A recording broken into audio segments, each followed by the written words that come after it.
ცენტრალური საარჩევნო კომისია ადგილობრივი თვითმმართველობის არჩევნებისთვის ემზადება.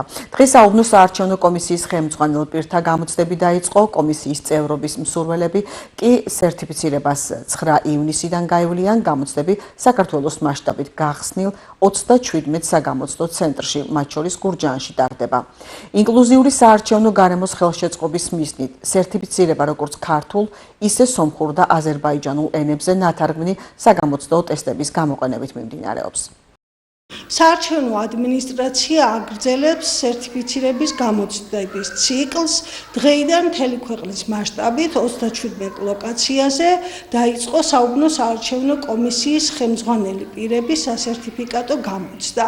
გამოცდაზე მონაწილეების მსურველები უკვე დარეგისტრირებული არიან, მათ აირჩიეს სასურველი ლოკაცია, თარიღი, დრო და უკვე ამ დროის შესაბამისად გამოცხადებიან ისინი საგამოცდო ცენტრებში. როგორც ხედავთ, გამოცდა ელექტრონული წესით ტარდება.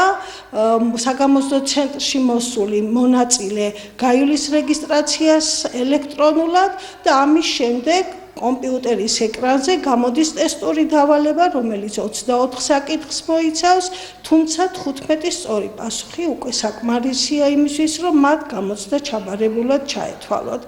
გამოცდების პროცესი საკმაოდ მნიშვნელოვანია, იქედან გამომდინარე, რომ საკანონმდებლო მოთხოვნა, რომელიც ითვალისწინებს შემდეგში საუბნო საარჩევნო კომისიის წევრობის მსურველისთვის ან ხელმძღვანელობის მსურველისთვის სერტიფიკატის ქონვას, ეს შესაძლებლობას აძლევს უკვე ამ გამოცდის გავლა, რომ მათ ასეთი სერტიფიკატი ჰქონდეთ. ამასთან გამოცდისთვის მომზადების პროცესში ისინი ეცნობიან საკითხებს როგორც საარჩევნო კოდექსიდან, ასევე საუბნო საარჩევნო კომისიის რეგლამენტიდან, რაც საშუალებას მისცემს მომავალში საოლქო საარჩევნო კომისიებს, რომ საუბნო საარჩევნო კომისიები დააკომპლექტონ უკვე მომზადებული კადრებით.